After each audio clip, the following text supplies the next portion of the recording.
ஒரு திறமையற்றவன் ஜொலித்தால் இப்படி எண்ணிக்கொள், அடிக்கிற காற்றில் பறவையும் பறக்கும், பேப்பரும் பறக்கும். இங்கே தான் கொஞ்சம் எனக்கும் விஜய்க்கு வாலி சொன்னது மாதிரி சிலவற்றை சொல்ல வேண்டும் என்ற ஆசை. இந்த பேப்பரை நீங்கள் இதில் வராமல் தடுத்திருக்கலாம். காகமும் பறக்கும், காகிதமும் பறக்கும் என்று கூட போட்டிருக்கலாம். இருந்தாலும் இந்த நயத்தை நான் பாராட்டுகிறேன். ஒரு திறமையற்றவன் ஜொலித்தால் இப்படி எண்ணிக்கொள். அதாவது ஒரு திறமையற்றவனுக்கு பேரும் புகழும் வரும்போது அதை பற்றி நீ வருத்தப்படாமல் இப்படி எண்ணிக்கொள். எப்படியா? அடிக்கிற காற்றில் பறவையும் பறக்கும், பேப்பரும் பறக்கும். காற்று நின்றால்தான் தெரியும் பறவை எது, பேப்பர் எது என்று. அவ்வளவு அழகான கற்பனை. எனவே இன்னொரு என்னிடத்துல கொஞ்சம் பகிரங்கமாக சண்டைக்கு வந்திருக்கார். முதல்ல பொதுவான சண்டைக்கு வந்தார். அரசியல்வாதிகளை நம்பாத, பேச்சை கேட்காதன்னு. நான் என்று சொல்லக்கூடாது என்பது தப்பு என்று நான் அடிக்கடி பேசிகிட்டு இருக்கிறது தான். நான் என்கின்ற ஆணவம் கூடாது, நாம் என்கின்ற அந்த உணர்வு தான் நம்மிடையே தோன்ற வேண்டும். நான் என்பது ஆணவத்தினுடைய வெளிப்பாடு. நான் என்பது எப்போது பயன்படுத்தலாம் என்றால், நான் அந்த கூட்டத்துக்கு வருகிறேன், நான் அந்த கூட்டத்துக்கு வர இயலவில்லை, நான் அந்த கூட்டத்திலே கலந்து கொண்டேன் என்று சுட்டி காட்டும் பொழுது வேண்டுமானால் நான் என்ற வார்த்தை பயன்படுத்தப்படலாம்.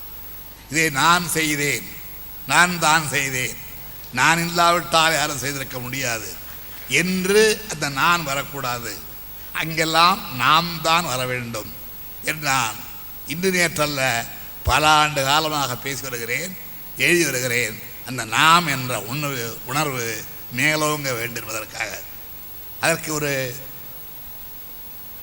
ஒரு காட்சியை கூட சாற்றேன். நான் என்று சொன்னால் இரண்டு உதடுகளும் ஒட்டுவதில்லை. நாம் என்று சொல்லி பாருங்கள், ரெண்டு உதடுகளும் ஒட்டுகிறது. எனவே ஒட்டுறவுக்கு நாம், ஒட்டாமல் இருப்பதற்கு நான். எனவே நான் என்று சொல்லாதீர்கள், அந்த ஆணவ சொல் வேண்டாம், நாம் என்று சொல்லி பாருங்கள், அதுவே இனிக்கும் என்று சொல்லியிருக்கிறேன். அதை வேண்டுமென்று என்னை தாக்குவதற்காக அல்ல, தம்பி தனக்கு ஏற்பட்ட ஒரு கற்பனையை சொல்லி தீர வேண்டும் என்பதற்காக விஜய் இந்த புத்தகத்தில் கையாண்டிருக்கிறார். நான் என்று நினைக்காத மயில் ஏதாவது ஒரு சேட்டு கடையில் தன்னுடைய தோகையை விட்டு அடகு வைத்து விடுமாம் சொல்லுகிறார். தோகை என்கிற போதே அது நாம் தான். மயில் இறகு என்று வந்தால்தான் நான். தோகை என்று சொல்லுகிற நேரத்தில் பல நான்கள் சேர்ந்துதான், பல இறகுகள் சேர்ந்துதான் தோகையாகிறது. நான் என்பது என்ன இழிவா? நான் என்பது என்ன கெட்ட வார்த்தையா?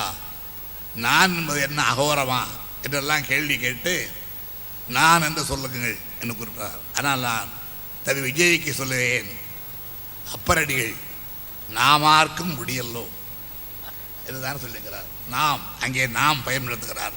நான் யாருக்கும் அடிமை அல்ல என்று சொல்லவில்லை, நான் யாருக்கும் குடியல்லேன் என்று சொல்லவில்லை, நாமார்க்கும் குடியல்லோம் நம அஞ்சோம் என்றுதான் அப்பரடிகள் சொன்னார். அதே போல பாரதி நாம் இருக்கும் நாடு நமதென்று அறிந்தோம், அது நமக்கே உரிமையா என்பது உணர்ந்தோம் என்று நாம் என்றுதான் சொன்னார். நான் இருக்கும் நாடு எனது என்பது உணர்ந்தேன், அது எனக்கே உரிமையாம் என்று உணர்ந்தேன் என்று சொன்னால் அது சர்வாதிகாரத்தில் போய் முடியும். ஆகவேதான் நான் என்பது சில நேரங்களில் நம்மை சர்வாதிகாரத்திலே, எதேச்சாதிகாரத்திலே கொண்டு போய் விட்டுவிடும் என்பதற்காகத்தான் நாம் நாமாக இருப்போம் என்று சொல்லுகின்றேன். அந்த உறுதியை மேற்கொள்ள நாமெல்லாம் இங்கே கூடியிருக்கிறோம். நாம் அந்த உறுதியை மனதிலே பதிவு வைத்துக் கொள்வோம். நாம் அனைவரும் சேர்ந்து இந்த கருத்துக்களை நம்முடைய எண்ணத்திலே பூத்தழச் செய்வதற்கு பயன்பட்ட அருமை தம்பி விஜயை வாழ்த்துவோம், வித்தக கவியை விஜயை வாழ்த்துவோம் என்று கூறி விடைபெறுகிறேன். நன்றி, வணக்கம்.